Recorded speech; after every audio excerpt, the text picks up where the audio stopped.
আবু বক্করের সাথে ইসলামের পথে।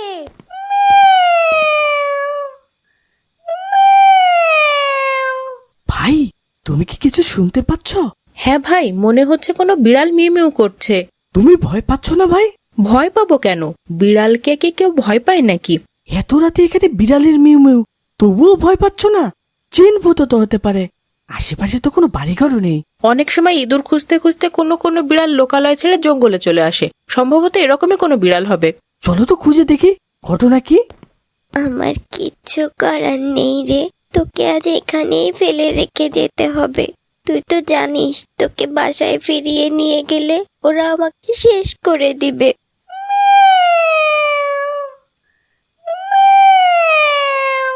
আর কান্না করিস না, ওই বাড়িতে একমাত্র তুই ছিলি আমার সবচেয়ে আপন। অথচ দেখ, স্বার্থপরের মতো তোকে এখানে ফেলে দিতে হচ্ছে। আসসালামু আলাইকুম বোন। ওয়ালাইকুম আসসালাম। বোন, তুমি বিড়ালটাকে এভাবে ফেলে দিচ্ছ কেন? এটাই আমার ভাগ্য ভাইয়া। ওকে আমার কাছে রাখলে যে আমি আর বাড়িতে থাকতে পারবো না। ওকে ওরা পিটিয়ে মেরে ফেলবে। ওরা কারা? কাদের কথা বলছো বোন? আমার মা। তোমার মা কেন তোমাকে মারবে? কি বলছো এসব? কি হয়েছে আমাকে কি বলা যাবে? সে অনেক কথা ভাইয়া।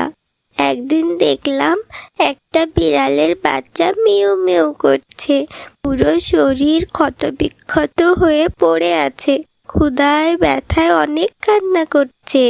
তারপর আমি সেটা বাসায় নিয়ে আসলাম। তারপর মা মা দেখো, আমি একটা বিড়ালের বাচ্চা কুড়িয়ে পেয়েছি। এই মহারানী, তোকে না কতবার বলেছি আমাকে মা ডাকবি না? আমি কি তোর মা? আমি তোর সৎ মা। তোর মুখে মা ডাক শুনলে আমার পিন্ডি জ্বলে যায়। কে যেন বাচ্চাটাকে মেরে রাস্তায় ফেলে রেখেছে, দেখো কেমন রক্ত বের হচ্ছে। খবরদার, ওটাকে ঘরে তুলবি না, বলে দিলাম। মা, ওকে ঠিকঠাক যত্ন না করলে তো মারা যাবে। মরলে মরুক, তাতে তোর কি? ওকে এক্ষুনি ফেলে না দিলে আমিও তোর মরণ ডেকে আনবো। আয়শাও তো একটা বিড়াল পোষে, ওকে তো কিছু বলো না মা। আয়শার তুই কি এক হলি মহারানী? আয়শা আমার নিজের মেয়ে, তুই তো আমার সৎ মেয়ে। আয়শাকে আমি আরো 20টা বিড়াল কিনে দিব। সাহস কত বড় তোর! তুই আমার মেয়ের সাথে নিজেকে তুলনা করিস? এক্ষুনি ফেলে দিয়ে বিড়ালের বাচ্চাটাকে, যা বলছি, না হলে তোর ভাত বন্ধ। মা তোকে ফেলে দিতে বলেছিল ভাই, কিন্তু তোর যে অবস্থা, এই অবস্থায় ফেলে দিলে তুই তো বাঁচবি না। এখানেই থাক, আমি প্রতিদিন এসে তোকে খাবার দিয়ে যাব। খবরদার, ঘরে ঢুকবি না কিন্তু। মা দেখলে আমাদের দুজনের কপালেই দুঃখ আছে কিন্তু ভাই। কি করে ফেলে এসেছিস আপদটাকে? না না, মানে আসলে কি না মানে করছিস? ওকে যেন আমি চোখের সামনে কখনোই না দেখি। এখন যা, রান্নাঘরে প্লেট বাটি রাখা আছে, ওগুলো ধুয়ে ফেল। ঠিক আছে মা, আমি এখনই যাচ্ছি। মাশাআল্লাহ বন্ধু, আল্লাহ তোমাকে একেবারে সুস্থ করে দিয়েছেন।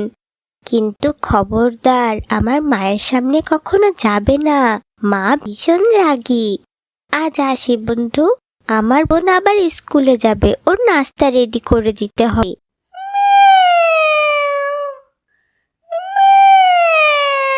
তোর কথা কিছু বুঝি না রে, ওর মনেও কি আমার মতো কষ্ট?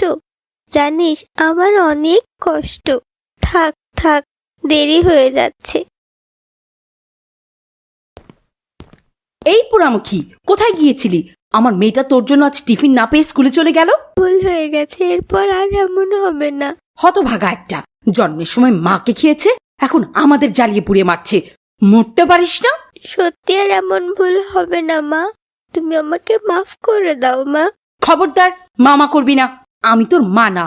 তোর মুখে মা শুনতে ইচ্ছে করে না আমার। যা তাড়াতাড়ি দুপুরে খাবার রান্না কর। বিড়াল তো ভাজা মাছ খেতে অনেক পছন্দ করে, নিশ্চয়ই অনেক খুশি হবে। বিড়াল বন্ধু, এই দেখো তোমার জন্য ভাজা মাছ এনেছি, বের হও বন্ধু। তোর বিড়াল বন্ধু আর বের হবে না পোড়ামুখী, পেছনে তাকা একবার। হে আল্লাহ, আমার বিড়াল বন্ধুর কি অবস্থা! তোকে আমি বলেছিলাম না বিড়ালকে ফেলে দিয়ে আয়? তুই লুকিয়ে লুকিয়ে আমার বাসার খাবার খাওয়াচ্ছিস আর বড় বড় কথা বলছিস।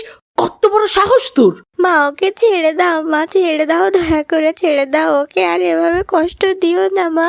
ও আজ আয়শা বিড়ালের খাবার চুরি করে খেয়েছে, কত বড় সাহস ওর! ওকে জানে মেরো না মা, আমি ওকে এখনই ফেলে দিয়ে আসছি, ছেড়ে দাও মা ওকে, দয়া করে ছেড়ে দাও। খবরদার, ওকে যেন আমার চোখের সামনে না দেখি। আজ হাড্ডি ভেঙেছি, এরপর পেলে একেবারে মেরে ফেলবো বলে দিলাম। এই জন্য ওকে ফেলে দিতে এসেছি ভাইয়া, ওর জন্য আমার অনেক মায়া হয়। আমিও একা, আমার এই বিড়াল বন্ধুটাও একা, আমার যেমন ভালোবাসার কেউ নেই এতিম আমি, এই বিড়ালটাও তেমন। ওকে ফেলে দিতেও অনেক কষ্ট হচ্ছে। আল্লাহর সৃষ্টি হিসেবে পশু পাখিকে অহেতুক কষ্ট দেওয়া, হত্যা করা গুনাহের কাজ বোন। রাসূল সাল্লাল্লাহু আলাইহি সাল্লাম বলেন, আল্লাহর অভিশাপ সেই ব্যক্তির ওপর যে অকারণে পশুর অঙ্গহানি ঘটায়। পশু পাখির প্রতি দয়া প্রদর্শন ও ইবাদতেরই অন্তর্ভুক্ত। রাসূল সাল্লাল্লাহু আলাইহি সাল্লাম বলেন, যে কোনো প্রাণীর ওপর দয়া করার মধ্যেও রয়েছে প্রভূত সওয়াব। তুমি যেভাবে ওর উপর দয়া দেখাচ্ছ, আল্লাহ নিশ্চয় তোমাকে উত্তম প্রতিদান দেবেন বোন। ভাইয়া অনেক ভয় হচ্ছে, এভাবে ফেলে রেখে গেলে যদি ও মারা যায়। তুমি যদি চাও ওকে আমার কাছে দত্তক রাখতে পারো, আমি বাসায় নিয়ে যত্ন নিব। তোমার এই বিড়াল বন্ধুকে কখনো দেখার ইচ্ছা হলে আমার বাসায় এসে দেখে যাবে। তাহলে তো খুব ভালো হয়, আমি নিশ্চিন্ত হয়ে বাড়ি যেতে পারি। আপনার যে অসুখ হয়েছে সেটা কিছুটা জটিল অসুখ, এটার জন্য সেবা যত্নটা বেশি গুরুত্বপূর্ণ। তবে মনে রাখবেন, যে সেবা যত্ন করবে সে নিজেও এই রোগে আক্রান্ত হতে পারে। এটা একটা ছোঁয়াচে রোগ, এমন হতে পারে আপনি হয়তো সুস্থ হয়ে যাবেন, কিন্তু আপনার যে সেবা যত্ন করবে সে এই রোগে আক্রান্ত হয়ে মারাও যেতে পারে। সাবধান। মা সাবধানে থেকো, আমি ফুপুর বাড়ি চলে যাচ্ছি। আমি এত অসুস্থ আর তুই আমাকে ফেলে রেখে যাচ্ছিস? তোমার সাথে থেকে কি আমি মরবো নাকি? এত ছোট বয়সে আমার মরার শখ নেই। মা, যাসনি, এত আদর করে তোকে বড় করলাম মা, সেই তুই আমার বিপদে পাশে দাঁড়ালি না। আসসালামু আলাইকুম মা। হে আল্লাহ, এখন আমাকে কে দেখবে? আমার নিজের রক্তের মেয়ের কাছেও এখন আমি ভয় হয়ে গেছি আল্লাহ। আমাকে ভয়ে ফেলে রেখে পালিয়ে গেল আল্লাহ। এখন কে আমাকে সেবা করবে আল্লাহ? আমি সেবা করব মা, আমি তোমাকে সুস্থ করে তুলবো। মরণের ভয় নেই তোর? আমার জন্য কিন্তু তুইও মারা যেতে পারিস মা। তুমি তো আমার মা, মায়ের জন্য আমি মরতেও রাজি আছি। জন্মের পর নিজের মাকে তো চোখে দেখিনি, তোমাকেই মা ডেকেছি। আমি কি আমার মায়ের কোনো কষ্ট হতে দিতে পারি মা? হে আল্লাহ, এইটাই বুঝি নিয়তি? নিজের রক্তের মেয়ে আমাকে ফেলে রেখে গেল, অথচ এতদিন আমি যাকে কষ্ট দিলাম, যার মা ডাকে বিরক্ত হলাম, সেই মেয়ে আমার জীবন বাঁচাতে এগিয়ে এলো।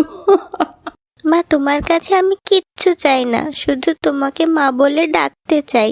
এই অধিকারটুকু দিও মা, দেখবে আমি তোমাকে সুস্থ করে তুলবো ইনশাল্লাহ। যাকে আমি মা ডেকেছি, আল্লাহ চাইলে তাকে আমি হারাতে দিব না মা। আসসালামু আলাইকুম ভাইয়া, কেমন আছেন? ওয়ালাইকুম আসসালাম, আলহামদুলিল্লাহ। তুমি কেমন আছো বোন? আলহামদুলিল্লাহ ভাইয়া, আমি আমার বিড়াল বন্ধুকে নিয়ে যেতে এসেছি। কি বলছো বোন, তোমার মা রাগ করবেন না? না ভাইয়া, ওকে বাসায় নিয়ে যাওয়ার জন্য মা নিজেই আমাকে পাঠিয়েছেন। কিভাবে সম্ভব বোন? আল্লাহ আমার সৎমাকে নিজের মা বানিয়ে দিয়েছেন। আমার সৎমা এখন আমাকে অনেক আদর করেন। মা নিজের ভুল বুঝতে পেরেছেন ভাইয়া। আলহামদুলিল্লাহ, আল্লাহর পরিকল্পনা কতই না নিখুঁত। নিশ্চয়ই আল্লাহ উত্তম পরিকল্পনাকারী। কার্টুন বানিয়ে ঘরে বসে আয় করুন লক্ষ লক্ষ টাকা। যদি আপনার একটি ল্যাপটপ অথবা কম্পিউটার থাকে তাহলে আপনিও বানাতে পারেন আমাদের মতো মজার মজার কার্টুন গল্প। আমাদের রয়েছে cartoon making zoom live course. এই কোর্সটির মাধ্যমে বানাতে পারেন ইসলামিক গল্প, রূপকথার গল্প, ভূতের গল্প, টুনটুনের গল্প সহ সব ধরনের কার্টুন গল্প। কোর্স ফি জানতে নিচে যে কোনো লিঙ্কে যোগাযোগ করুন। মজার মজার সব ইসলামিক কার্টুন পেতে আমাদের চ্যানেলটি এখনই সাবস্ক্রাইব করুন আর পাশে থাকা বেল আইকনটি প্রেস করুন।